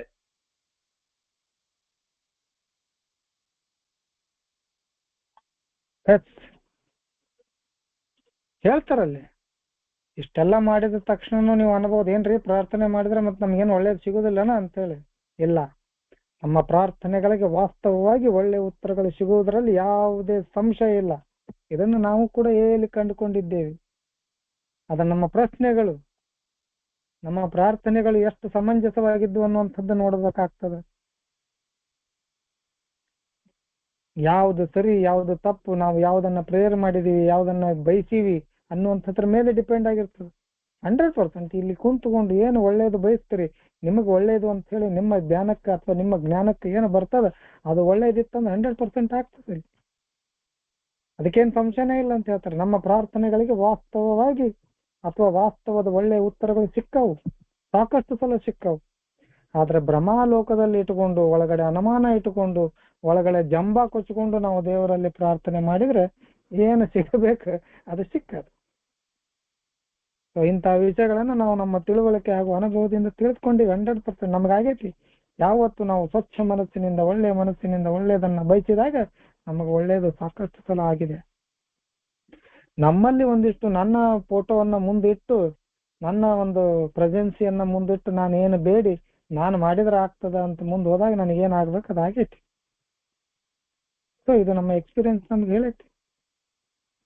ದೃಢವಾಗಿ ನಿಂತ ಎಲ್ಲರಿಗೂ ಸಿಕ್ಕಿರುವ ಶಕ್ತಿ ಸಾಧಾರಣದಲ್ಲಿ ಎಂದು ಸಹ ಕಂಡುಕೊಂಡಿದ್ದಾರೆ. ದೃಢವಾಗಿ ನಿಂತೀವಿ, ಇಲ್ಲಿ ಶಕ್ತಿ ಕೊಟ್ಟಾನ ದೇವರು ನಮ್ಗೆ. ಎಂತೆಂತ ಕಠಿಣ ಪರಿಸ್ಥಿತಿಗಳನ್ನ ತಂದು ಇಟ್ಟಾನಂತ ನಮ್ಮ ಭ್ರಮೆಯಲ್ಲಿದ್ರು ಕೂಡ, ಅಥವಾ ದೇವರು ಕಷ್ಟಗಳನ್ನ ಕೊಟ್ಟಿದ್ದಾನೆ ಅನ್ನುವಂಥ ಅನಿಸಿಕೆ ನಮ್ಮಲ್ಲಿ ಇದ್ರೂ ಕೂಡ ನಾವು ದೃಢವಾಗಿ ನಿಂತಾಗ ಎಲ್ಲವೂ ಸರಿ ಹೋಗಿದ್ದವ. ದೇವರು ಅಂತ ಸನ್ನಿವೇಶಗಳ ಎದುರಿಗೆ ನಮಗೆ ಸಾಕಷ್ಟು ಶಕ್ತಿಯನ್ನ ಕೊಟ್ಟಿದ್ದ. 1, 2 ಈ 7 ವರ್ಷಗಳಲ್ಲಿ ಹೇಳಬೇಕಂದ್ರೆ ಅಂತಂತ ಸನ್ನಿವೇಶಗಳಲ್ಲಿ ಅವುಗಳನ್ನ ಎದುರು ನಿಂತು ಹೋರಾಟನೂ ಅನುಭವ, ಅವುಗಳ ಎದುರಿಗೆ ನಿಂತು ಹೋರಾಟ ಮಾಡುವಂತ ಶಕ್ತಿಯನ್ನ ಕೊಟ್ಟಿದ್ದಾನೆ. ಕೊನೆಗೂ ಕೂಡ ಗೆಲುವು ದೇವರದೇ ಆಗಿದೆ. ನಾವು ಅದನ್ನ ನೋಡಿ ಖುಷಿ ಪಟ್ಟಿವಿ ಅಷ್ಟೇ. ಈ ಗೆಲುವು ನಂದಲ್ಲ. ಇಲ್ಲಿ ನಿಂತು ನಾನು ಏನು ಕೆಲಸ ಮಾಡಿದ್ರು ಕೂಡ ಗೆಲುವು ನಂದಲ್ಲ, ಅದೆಲ್ಲವೂ ದೇವರು ಕೊಟ್ಟ ಶಕ್ತಿಯಿಂದ ನಮಗಾಗಿದ್ದು. ಈ ಕಾರ್ಯಕ್ರಮಕ್ಕೆ ಬಂದ ನಂತರ ನಮಗೆ ಸಿಕ್ಕಿರುವಂತ ಶಕ್ತಿಯಿಂದ ಆಗಿದ್ದಂತ ಅನ್ಕೊಂಡಿವಿ. ಇವತ್ತಿಗೂ ಹೇಳ್ತೀವಿ ನಾವು, ಎಂಥದೇ ಕಷ್ಟದ ಸಂದರ್ಭದಲ್ಲಿ ಬಂದರೂ ಕೂಡ ನಾವು ಮನಃಶಾಂತಿಯಿಂದ ದೃಢವಾಗಿ ನಿಲ್ತೀವಿ. ದೃಢವಾಗಿ ನಿಲ್ಲಲಿಕ್ಕೆ ನಮಗೆ ಶಕ್ತಿಯನ್ನ ಈ ಕಾರ್ಯಕ್ರಮ ಕೊಟ್ಟದ, ದೇವರು ಕೊಟ್ಟನ. ನಾನು ಅರ್ಥ ಮಾಡಿಕೊಂಡಂತ ದೇವರು ನಿನಗ ಕೊಟ್ಟಾನ. ಇದನ್ನ ನಾವಿಲ್ಲಿ ಕಂಡುಕೊಂಡಿವಿ ಸ್ನೇಹಿತರೆ. ಹಂಗಂತ ಪ್ರಾರ್ಥನೆ ಮಾಡಿದ್ರೆ ಏನು ಸಿಗುದಿಲ್ಲ ಅಂತಲ್ಲ. ಪ್ರಾರ್ಥನೆ ಮಾಡಿದ್ರೆ ಎಲ್ಲವೂ ಸಿಗ್ತದ. ಎಷ್ಟು ಸತ್ಯ ಅದ ಅಷ್ಟು ಸತ್ಯಕ್ಕಿಂತ 10 ಪಟ್ಟು ಸತ್ಯ ನಮಗೆ ಸಿಗ್ತದ ಅನ್ನುವಂತ ಮಾತನ್ನ ಇಲ್ಲಿ ಹೇಳ್ತಾರ. ಮುಂದೆ ಓದಿ ಸರ್ ಪ್ಲೀಸ್. ನಾವು ಎಂದಿಗೆ ಹಕ್ಕಿನಿಂದ ನಮ್ಮ ಪ್ರಕಾರ ನೆರವೇರಲಿ ಎಂದು ಆಜ್ಞಾಪಿಸುವುದನ್ನು ನಿಲ್ಲಿಸುತ್ತೇವೆಯೋ ಅಂದು ನಮ್ಮ ಜೀವನಕ್ಕೆ ಬೇಕಾದ ಮಾರ್ಗದರ್ಶನ ದೇವರಿಂದ ಸಿಗುವುದೆಂದು ಕಂಡುಕೊಂಡಿದ್ದೇವೆ.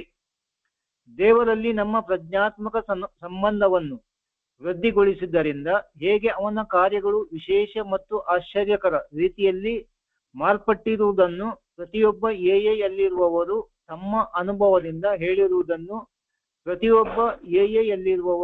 ತಮ್ಮ ಅನುಭವದಿಂದ ಹೇಳಿರುತ್ತಾರೆ. ತನ್ನ ಪ್ರತಿಯೊಂದು ಕಷ್ಟದ ಹಾಗೂ ದುಃಖದ ಸಮಯಗಳಲ್ಲಿ ಒಮ್ಮೆ ದೇವರ ಕೃತ್ಯಗಳು ಹೇಗೆ ಅನ್ಯಾಯ ಮತ್ತು ಭಾರವಾಗಿದ್ದು ಹಾಗೂ ಇಂಥ ಸಮಯಗಳಲ್ಲಿ ತಾನು ಹೇಗೆ ಜೀವನದ ಹೊಸ ಪಾಠಗಳನ್ನು ಮತ್ತು ಹೊಸ ಸಮಯೋಚಿತದ ಧೈರ್ಯವನ್ನು ಪಡೆದಿದ್ದೇನೆಂದು ಮತ್ತು ಕಡೆಗಳಿಗೆಯಲ್ಲಿ ತಪ್ಪಿಸಲಿಕ್ಕೆ ಆಗದ ಮನವರಿಕೆಯಾದದ್ದು ಏನೆಂದರೆ ದೇವರು ತನ್ನ ಅದ್ಭುತಗಳಲ್ಲಿ ನೆರವೇರಿಸಲು ಗೌಪ್ಯವಾಗಿ ನಡೆಯುತ್ತಾನೆ ಎಂದು ಅವನು ವಿವರಿಸುತ್ತಾನೆ.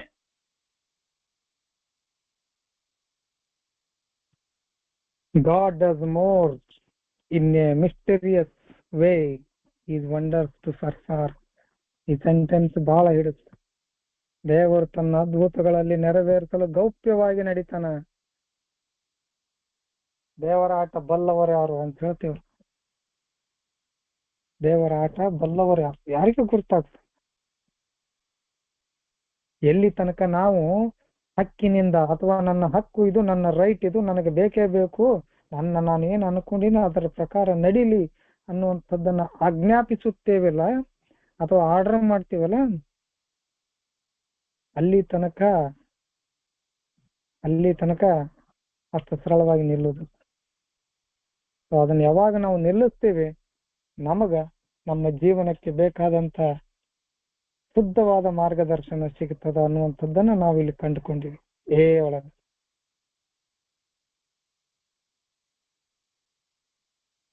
ಈ ಡಿಮ್ಯಾಂಡ್ ಮಾಡೋದನ್ನ ನಿಲ್ಲಿಸ್ಬೇಕಂತ ಹೇಳ್ತಾರ ಅವ್ರು.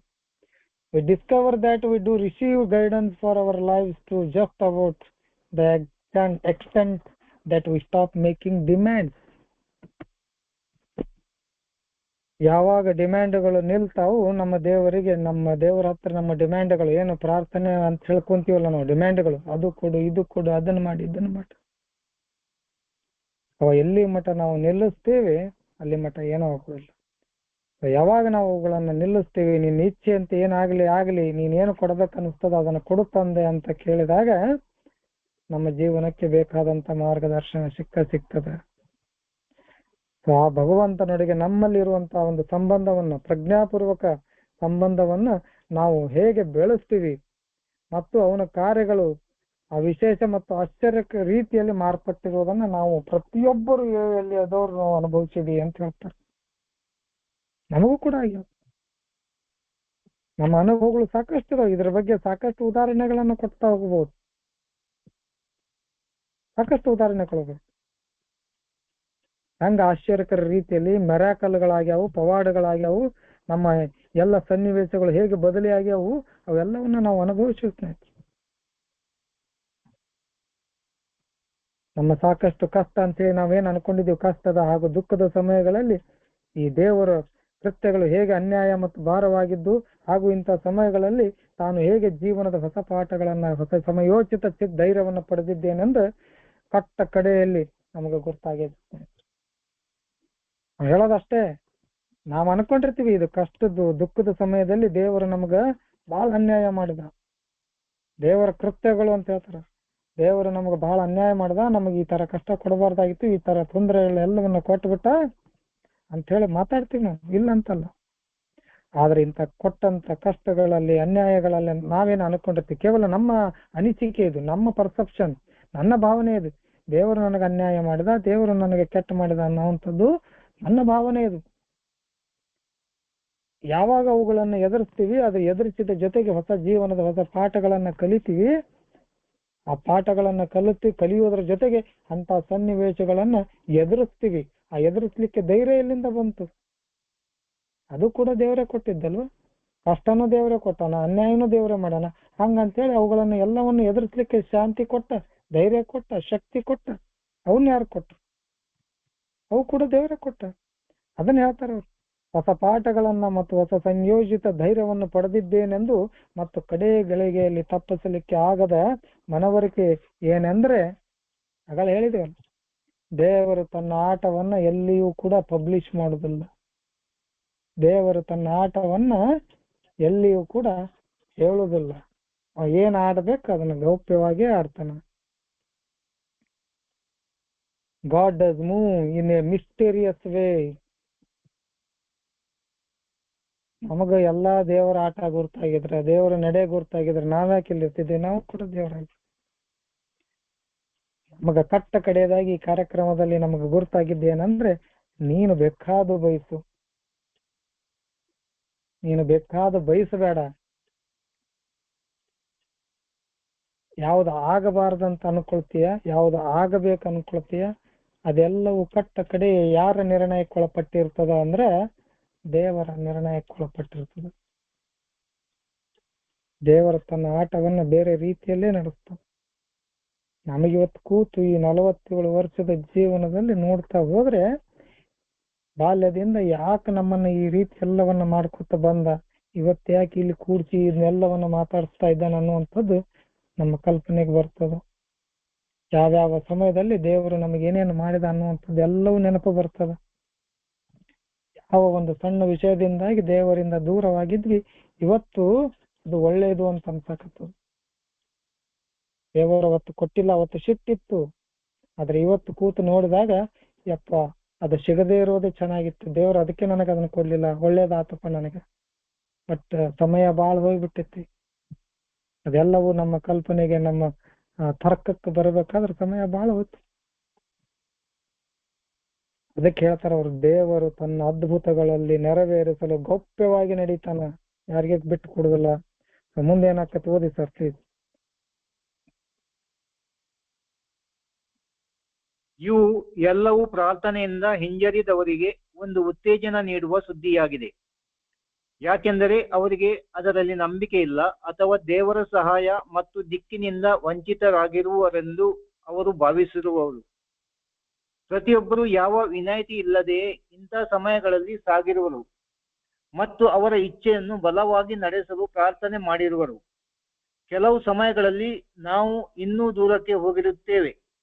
ನಮ್ಮ ತಿರುಗಿ ಬೀಳುವ ಸ್ವಭಾವ ಯಾವ ರೀತಿ ರೋಗಕರವಾಗಿದೆ ಎಂದರೆ, ನಾವು ಪ್ರಾರ್ಥನೆ ಮಾಡುವುದೇ ಇಲ್ಲ. ಇಂಥ ವಿಷಯಗಳು ನಡೆದಾಗ ನಾವು ಅತಿ ದುರದೃಷ್ಟವದ್ದವರೆಂದು ಎನಿಸಿಕೊಳ್ಳಬಾರದು. ನಾವು ಸುಮ್ಮನೆ ಪ್ರಾರ್ಥನೆಯನ್ನು ಆದಷ್ಟು ಬೇಗನೆ ಮುಂದುವರಿಸಿಕೊಂಡು ಹೋಗಬೇಕು ಮತ್ತು ಇದರಿಂದ ನಮಗೆ ಒಳ್ಳೆಯದಾಗುತ್ತದೆ ಎಂದು ನಾವು ತಿಳಿಯಬೇಕು.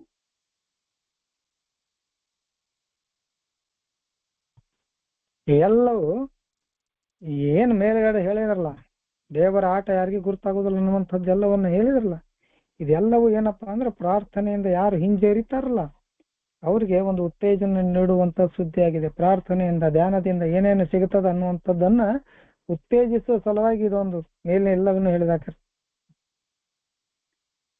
ಕೆಲವೊಮ್ಮೆ ಅವರಿಗೆ ಎದರಲ್ಲಿ ನಂಬಿಕೆ ಇರುವುದಿಲ್ಲ, ಕೆಲವೊಬ್ಬರಿಗೆ ದೇವರಲ್ಲಿ ನಂಬಿಕೆ ಇಲ್ಲ, ಪ್ರಾರ್ಥನೆಯೊಂದಿಗೆ ನಂಬಿಕೆ ಇಲ್ಲ, ಧ್ಯಾನದಿಂದ ನಂಬಿಕೆ ಇಲ್ಲ, ಅಥವಾ ದೇವರ ಸಹಾಯ ಮತ್ತು ದಿಕ್ಕಿನಿಂದ ವಂಚಿತರಾದವರೆಂದು ಭಾವಿಸಿರ್ತಾರ ಅವರು. ನಮಗೆ ದೇವರ ಸಹಾಯ ಯಾವತ್ತೂ ಮಾಡೋದಿಲ್ಲ, ದೇವರು ನಮಗೆ ಯಾವತ್ತೂ ದಿಕ್ಕ ತೋರಿಸೋದಿಲ್ಲ ಅನ್ನುವಂಥದ್ದು ಅವ್ರು ಭಾವಿಸ್ಕೊಂಡಿರ್ತಾರೆ. ಸಾಕಷ್ಟು ಜನ, ಪ್ರತಿಯೊಬ್ಬರು ಯಾವ ವಿನಾಯಿತಿ ಇಲ್ಲದೆ ಇಂಥ ಸಮಯಗಳಲ್ಲಿ ಸಾಗಿರ್ತಾರೆ. ಇಲ್ಲ ನಂಗೆ ದೇವ್ರು ನಮಗೆಲ್ಲಿ ದಿಕ್ಕ ತೋರಿಸ್ತಾನಪ್ಪ, ದೇವ್ರು ಇದ್ದವ್ರಿಗೆ ತೋರಿಸ್ತಾನ, ಒಳ್ಳೊಳ್ಳೆಯವ್ರಿಗೆ ತೋರಿಸ್ತಾನ, ಶ್ರೀಮಂತರಿಗೆ ತೋರಿಸ್ತಾನ, ನಮ್ಗೇನ್ ಮಾಡ್ತಾನ? ಒಳ್ಳೆಯವ್ರಿಗೇನು ಮಾಡೋದು ಬರೀ ಅಂತ ನಮ್ಮ ಅನಿಸಿಕೆ ಆಗಿರ್ತದೆ.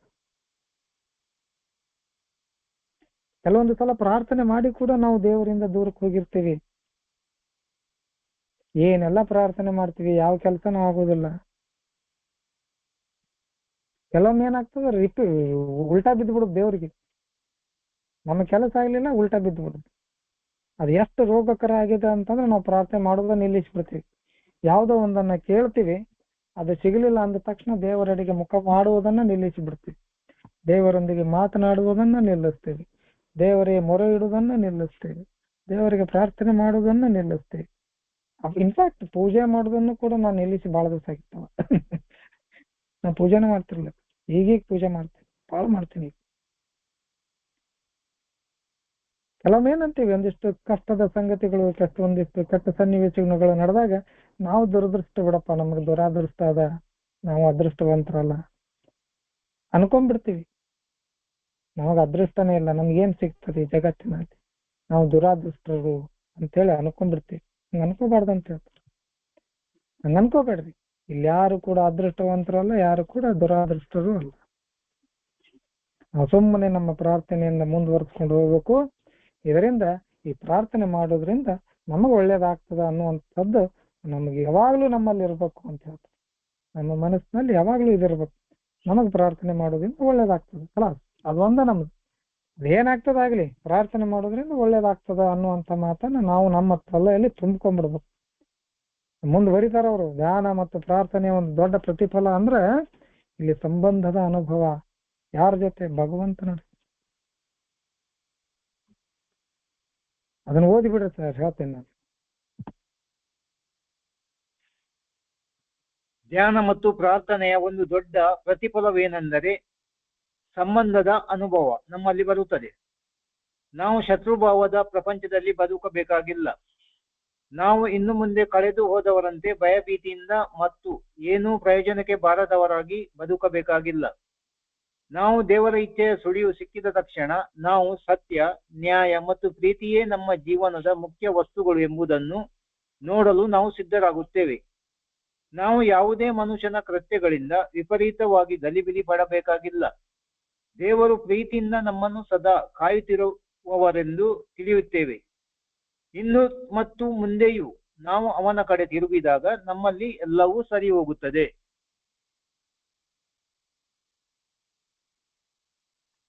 ನೋಡ್ರಿ, ಹೇಳಿಲ್ಲ? ಧ್ಯಾನ ಮತ್ತು ಪ್ರತಿಫಲದಿಂದ, ಧ್ಯಾನ ಮತ್ತು ಪ್ರಾರ್ಥನೆಯಿಂದ ನಮ್ಗೆ ಏನಿದೆ ದೊಡ್ಡ ಲಾಭ ಅಥವಾ ಪ್ರತಿಫಲ ಅಂತಂದ್ರೆ, ಅಥವಾ ಗ್ರೇಟೆಸ್ಟ್ ರಿವಾರ್ಡ್ಸ್ ಏನ್ ಸಿಗುತ್ತದಪ್ಪ ಅಂತಂದ್ರ ಸೆನ್ಸ್ ಆಫ್ ಬಿಲಾಂಗಿಂಗ್, ಸಂಬಂಧದ ಅನುಭವ. ನಾವು ಕೂಡ ಯಾರಿಗೋ ಒಬ್ರಿಗೆ ಬೇಕಾದವರು, ನಮ್ಮನ್ನು ಯಾರು ಕೇರ್ ಮಾಡ್ತಾರೆ, ನಮ್ಮನ್ನು ಯಾರು ಆರೈಕಿಸ್ತಾರೆ, ನಮ್ಮನ್ನು ಯಾರೋ ಪ್ರೀತಿಸ್ತಾರೆ, ನಮ್ಮನ್ನು ಯಾರೋ ನಮಗೆ ಯಾರೋ ಒಳ್ಳೆ ದಾರಿ ತೋರಿಸ್ತಾರೆ.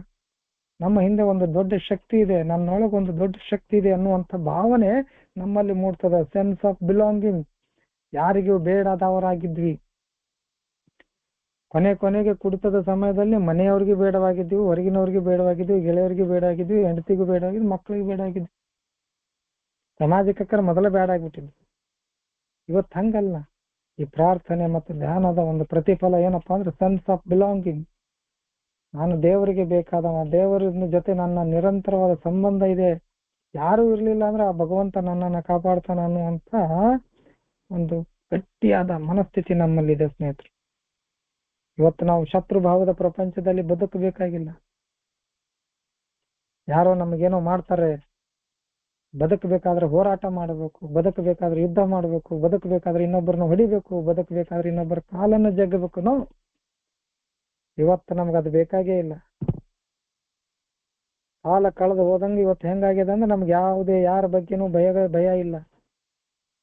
ಆಯ್ತು, ಏನ್ ಮಾಡ್ತೀಯ ಮಾಡಪ್ಪ, ನಿನ್ನಿಂದ ನನಗೆ ಅದೇ ಆಗಬೇಕಾಗಿತ್ತು ಈ ಜಗತ್ತಿನಲ್ಲಿ ಅಂದ್ರೆ ಅದನ್ನ ತಪ್ಸಕ್ ಯಾರಿಗೂ ಸಾಧ್ಯ ಇಲ್ಲ. ಏನ್ ಮಾಡ್ತೀವಿ ಮಾಡಪ್ಪ, ಅಷ್ಟೇ. ನಾವು ಮುಂದೆ ಕಳೆದು ಹೋದಂತೆ ಭಯಭೀತಿಯಿಂದ ಮತ್ತು ಏನು ಪ್ರಯೋಜನಕ್ಕೆ ಬಾರದವರಾಗಿ ಬದುಕಬೇಕಾಗಿಲ್ಲ. ಇವತ್ತು ಭಯಭೀತರಾಗಿ ಬದುಕಬೇಕಾಗಿಲ್ಲ, ಯೂಸ್ಲೆಸ್ ಆಗಿ ಬದುಕಬೇಕಾಗಿಲ್ಲ, ಪರ್ಪಸ್ಲೆಸ್ ಆಗಿ ಬದುಕಬೇಕಾಗಿಲ್ಲ. ಯೂಸ್ಲೆಸ್ ಮೊದ್ಲಕ್ಕೆ ಯಾರಿಗೂ ಯೂಸ್ ಇರಲಿಲ್ಲ, ಇವತ್ತು ಕೂಡ ಅಷ್ಟೇ. ಉಪಯೋಗಕ್ಕೆ ಬಾರ್ದಂಗಲ್ಲ, ಸಾಕಷ್ಟು ಜನರಿಗೆ ಉಪಯೋಗ ಬರ್ತೀವಿ ನಾವು ಇವತ್ತು. ಅಗೇನ್ ಸಿಟಿಜನ್ ಅಂತ ಹೇಳ್ತಾರೆ ಇಲ್ಲಿ. ಮತ್ತೆ ನಾಗರಿಕರಾಗಿವಿ, ಸಮಾಜಕ್ಕೆ ಮನೆಯವರಿಗೆ ಒಳ್ಳೆಯ ಮಗ ಆಗಿವಿ, ಗಂಡ ಆಗಿವಿ, ಏನ್ ತಂದೆ ಆಗಿವಿ. ನಾವು ಪ್ರಯೋಜನಕ್ಕೆ ಬಾರದವರಾಗಿ ಬದುಕಿಲ್ಲ ಇವತ್ತ. ನಮಗ ಗುರ್ತಾಗ್ತಾ ಇದೆ.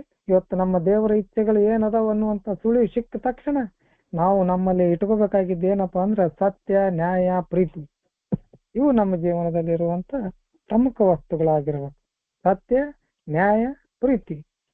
ಬೇಕಾದವ್ರು ಬೇಕಾದ್ ಮಾಡಿ. ಯಾವುದೇ ಮನುಷ್ಯನ ಕೃತ್ಯಗಳಿಂದ ವಿಪರೀತವಾಗಿ ನಾವು ಡಿಸ್ಟರ್ಬ್ ಆಗೋಂಗಿಲ್ಲ. ಇವತ್ತು ಗಲಿಬಿಲಿಗೊಳ್ಳಂಗಿಲ್ಲ. ಬೇಕಾದ ಮಾಡ್ಲಿ ನನಗ. ನೋ ಲಾಂಗರ್ ಡೀಪ್ಲಿ ಡಿಸ್ಟರ್ಬ್ಡ್ ಅಂತ ಹೇಳ್ತಾರ. We are no longer deeply disturbed by all the seeming evidence.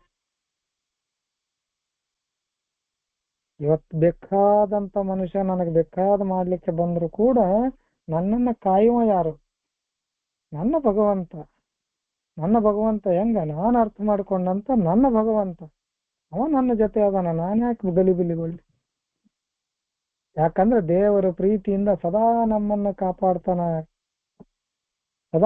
ಕಾಪಾಡ್ತಾ ಇರೋದ್ರಿಂದನೇ ಇಲ್ಲಿ ಬಂದು ಕೂತು ಜೀವಂತವಾಗಿ ಮತ್ತೆ ಮಾತಾಡಕತ್ತೀವಿ. ಇಲ್ಲಾಂದ್ರೆ ಸತ್ತು ಹೋಗಿ 6 ವರ್ಷ 7 ವರ್ಷ ಆಕಿತ್ತು. ಅವ ನಮ್ಮನ್ನ ಪ್ರೀತಿಯಿಂದ ಕಾಪಾಡ್ತಾನ, ನಮ್ಮನ್ನ ಪ್ರೀತಿಸ್ತಾನ. ಅವ ನಮ್ಮ ಜೊತೆ ಅದಾನ, ನಮ್ಮನ್ನ ಕಾಯ್ತಾ ಇದ್ದಾನ. ನಾವ್ಯಾಕೆ ತಲೆ ಕೆಡಿಸ್ಕೋಬೇಕು? We know that love God lovingly watches over us ಅಂತ ಬರೀತಾರಲ್ಲಿ. We know that God lovingly watches over us. ನಮ್ಮ ಮೇಲೆ ದೇವರ ಪ್ರೀತಿಯಿಂದ ನಮ್ಮನ್ನ ಕಾಯ್ತಾ ಇದ್ದಾನೆ. ಅದಕ್ಕೆ ನಾವು ಆರಾಮಾಗಿ ಕೂತೀವಿ ಇಲ್ಲಿ. ಇಂದು ಮತ್ತು ಮುಂದೆಯೂ ನಾವು ಅವನ ಕಡೆ ತಿರುಗಿದಾಗ ನಮ್ಮಲ್ಲಿ ಎಲ್ಲವೂ ಸರಿ ಹೋಗ್ತದ. ಮತ್ತೊಮ್ಮೆ ಬಂತು ನೋಡ್ರಿ ಅದು. V know that when we turn to him when we turn to him all will be well with us here and hereafter. ಇಂದು ಮತ್ತು ಮುಂದೆ ನಾವು ಯಾವಾಗ ಆತನೆಡೆಗೆ ತಿರುಗಿಸ್ತೀವಿ ನಮ್ಮ ಜೀವನವನ್ನ, ಅವನು ಸದಾ ನಮ್ಮನ್ನ ಕಾಪಾಡ್ತಾನ. ಅವನು ಸದಾ ನಮ್ಮ ಜೀವನವನ್ನ ಸರಿಪಡಿಸ್ತಾನೆ. ಒಪ್ಪಿಸಿ ಕುಂದ್ರಬಲ್ಲ. ಆತನೆಡೆಗೆ ತಿರುಗಿಸಬೇಕು. ಆತನ ಇಚ್ಛೆಯಲ್ಲಿ ನಮಗಾಗಿ ಏನಿದೆ ಅನ್ನುವಂಥದ್ದನ್ನ ಅರ್ಥ ಮಾಡಿಕೊಂಡು ಜೀವನ ಮಾಡ್ಲಿಕ್ಕೆ ನಾವು ಪ್ರತಿದಿನ ಪ್ರತಿಕ್ಷಣ ಪ್ರಯತ್ನಿಸಬೇಕು. ಪ್ರಯತ್ನಿಸ ಅಂದ್ರೆ ಏನು? ಪ್ರಾರ್ಥನೆ, ಧ್ಯಾನದ ಮುಖಾಂತರ ನನ್ನ ಭಗವಂತನ ಜೊತೆಗೆ ನಮ್ಮ ಸಂಬಂಧವನ್ನು ಯಾವಾಗಲೂ ಕೂಡ ನಾವು ಸರಿ ಇಟ್ಕೋಬೇಕನ್ನುವಂತ ಮಾತನ್ನು ಹೇಳ್ತಾರೆ 11ನೇ ಹೆಜ್ಜೆಯಲ್ಲಿ. 11ನೇ ಹೆಜ್ಜೆಯನ್ನು ನಾವು ಇಲ್ಲಿ ಮುಗಿಸ್ತೀವಿ ಸ್ನೇಹಿತರೆ. ನಾಳೆ ಮತ್ತೆ 12ನೇ ಹೆಜ್ಜೆಯ ಬಗ್ಗೆ ನೋಡೋಣ. ಇಷ್ಟೊತ್ತು ನನ್ನ ಜೊತೆ ಓದಿದಂತ ನನ್ನ ಪ್ರಶಾಂತಧಾಮದ ಸ್ನೇಹಿತರಿಗೆ ಹಾಗೂ ನಮ್ಮ ಚೇರ್ಪರ್ಸನ್ ಕ್ಲೀಟಸ್ ಸರ್ ಅವರಿಗೂ ಕೂಡ ಧನ್ಯವಾದಗಳು. ಆಲಿಸಿದ ತಮಗೆಲ್ಲರಿಗೂ ಕೂಡ ಧನ್ಯವಾದಗಳು.